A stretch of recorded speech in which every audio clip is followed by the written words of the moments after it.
सम्माननीय सभामुख महोदय, आर्थिक वर्ष 2079-80 को वार्षिक बजेट माननीय अर्थमन्त्रीजीले प्रस्तुत गर्नुभएको छ। त्यसमाथिको छलफलमा भाग लिनको लागि यहाँ उपस्थित भएको छु। सभामुख महोदय, यस पटकको बजेटको एउटा विशेषता के रह्यो भने बजेटका सिद्धान्त र प्राथमिकता, त्यसैगरी सरकारको नीति तथा कार्यक्रम र बजेट एउटै सिद्धान्तमा, प्राथमिकतामा र एउटै दिशानिर्देशमा आएको हुनाले यो बजेट राम्रो छ। एकातिर, अर्कोतिर यसले कार्यान्वयन हुनलाई कुनै समस्या भोग्नु पर्दैन कि यो समयमै कार्यान्वयन हुन सक्छ र अपेक्षित लक्ष्य हासिल गर्न सक्छ भन्ने मेरो विश्वास रहेको छ। यस अर्थमा यो निश्चित उद्देश्य, सिद्धान्त, प्राथमिकता जो सरकारले निश्चित गरेको थियो, प्रस्तुत गरेको थियो, त्यसैलाई पछ्याएर आएको बजेट प्रस्तुत गर्नुभएको अर्थमन्त्रीजीलाई, माननीय अर्थमन्त्रीजीलाई म बधाई तथा शुभकामना व्यक्त गर्दछु। खास गरी बजेटको उद्देश्यमा उत्पादन आधारित अर्थतन्त्र भनिएको छ। त्यसैगरी रोजगारी सिर्जना र गरिबी निवारण, सङ्घीयतालाई समृद्धिको सम्भागको रूपमा स्थापित गर्ने, सन्तुलित, समावेशी, आत्मनिर्भर र समाजवाद उन्मुख अर्थतन्त्रको आधार निर्माण, यो चारवटा जो उद्देश्यहरू अघि सारिएको छ र त्यही अनुरूपको बजेट आएको छ। यसले हामीले विगतमा संरचनात्मक परिवर्तन गर्ने, अर्थतन्त्रको जुन संरचना छ त्यो परम्परागत छ, त्यसलाई हामी संरचनागत रूपले नै रूपान्तरण गर्ने भन्दै आएका थियौँ। त्यसमा राम्रो कोसिस गरेको छ। हाम्रो अर्थतन्त्र भनेको निर्वाहमुखी कृषि अर्थतन्त्र हो। आज पनि 61% भन्दा बढी हाम्रा जनताहरू, हाम्रा नागरिकहरू कृषिमा रहनु भएको छ र ठुलो जनशक्ति अहिले पनि कृषिमा बेरोजगार, अर्धबेरोजगारको रूपमा रहेको छ। निर्वाहमुखी अर्थतन्त्रमा या उत्पादनमा रहेको अवस्था छ। यसलाई संरचनागत रूपले रूपान्तरण गर्ने, परिवर्तन गर्ने भनेको एकातिर कृषि क्षेत्रको रूपान्तरण हो। त्यो जोड यहाँ दिएको छ र कृषि क्षेत्रका धेरै कार्यक्रमहरू आएका छन् जो यहाँ सराहनीय रहेका छन् कि हामीले वर्षैभरि काम गर्ने तर खान पनि नपुग्ने अवस्थालाई अन्त्य गर्नको लागि कृषि क्षेत्रको आधुनिकीकरणको कार्यक्रम यहाँ आएको छ। कृषि क्षेत्रलाई वैज्ञानिकीकरण गर्ने कुरा आएको छ। कृषि क्षेत्रको उत्पादन वृद्धि गर्ने कुरा आएको छ। कृषि क्षेत्रको उत्पादकत्व वृद्धि गर्ने र व्यवसायीकरण गर्दै त्यसको जिम्मा, त्यसको चाहिँ नेतृत्व, दिशानिर्देश गर्ने जिम्मा सङ्घ, प्रदेश र स्थानीय तहले जिम्मा लिने कुरो गरेको छ र त्यो आफैमा एउटा नयाँ विषय आएको छ र संरचनात्मक परिवर्तनको दिशा पकडेको छ यसले।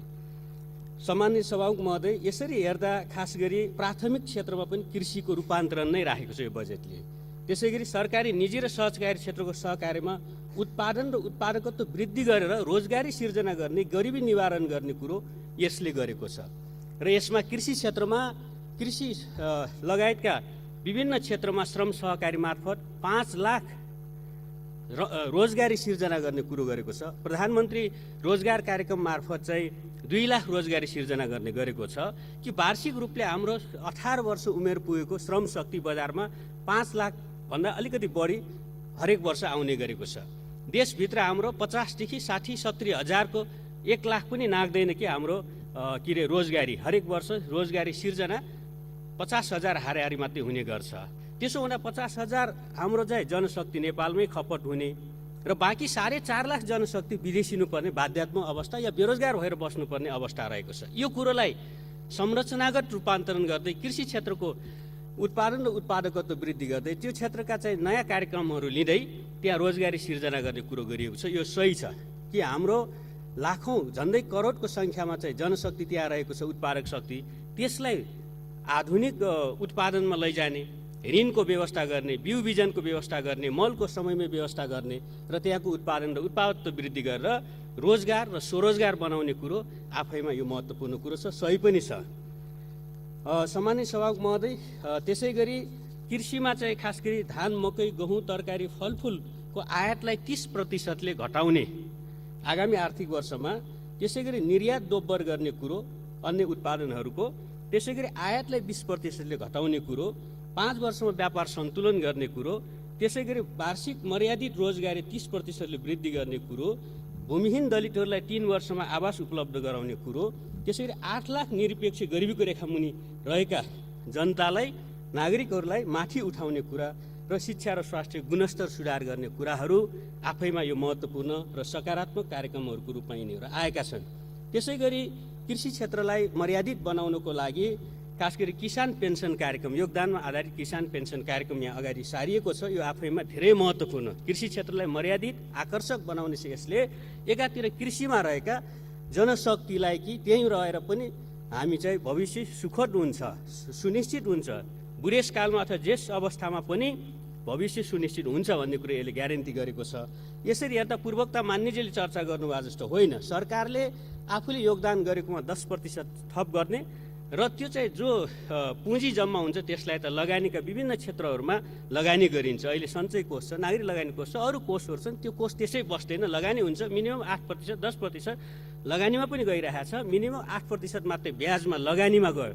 ठुला पूर्वाधारका लगानीहरूमा गयो भने 8% हिसाब गरेर 10% सरकारको 8% चाहिँ लगानीबाट रिटर्न आयो भने पनि 18% मिनिमम पनि रिटर्न पाउने अवस्था हुन्छ।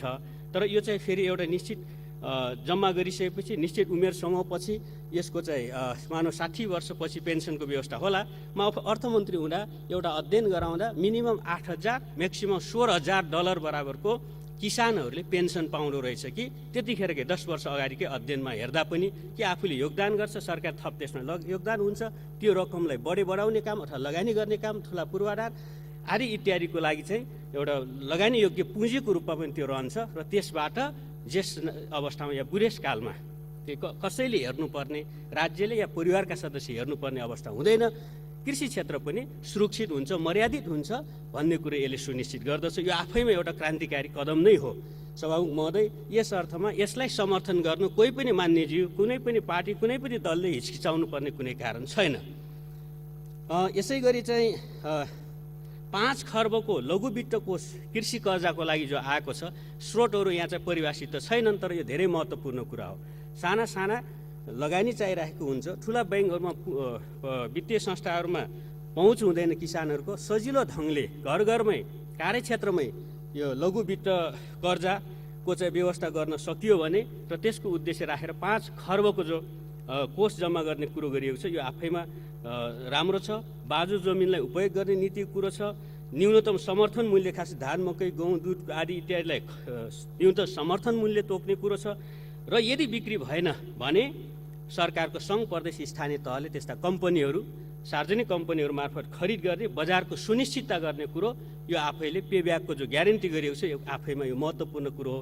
किसानले उत्पादन गर्छ, अनुदान दिन्छ, उत्पादन गर्छ, बजार पाउँदैन र त्यसै कुहिएर या खेर जाने अवस्था हुन्छ, त्यो अवस्था हुँदैन। कि आधारभूत यो चाहिँ उत्पादनहरू, किसानहरूको उत्पादन सरकारले खरिद गर्छ भनेर बजारको पनि ग्यारेन्टी गरिएको यो कार्यक्रम आफैमा महत्त्वपूर्ण रहेको छ। र कृषि बाली तथा पशु बिमाको प्रिमियम बढाएर 80% अनुदान गर्ने कुरादेखि लगाएर 100वटा सामुदायिक गोदाम घर निर्माण गर्ने लगायतका कुराहरू आएका छन्। यो आफैमा धेरै महत्त्वपूर्ण कुराहरू आएका छन्। सम्माननीय सभामुख महोदय, त्यसै गरी चाहिँ हामीले संरचनागत सुधारको रूपमा गरिएको हामी चाहिँ अहिलेसम्म हाम्रो संरचना भएको आयातमुखी संरचना हो र हाम्रो निर्यात असाध्यै कम छ। त्यसो गर्दा हामी व्यापार घाटा असाध्यै चुलिएको अवस्था छ। त्यसलाई प्रतिस्थापन गर्ने भनेको संरचनागत परिवर्तन हो।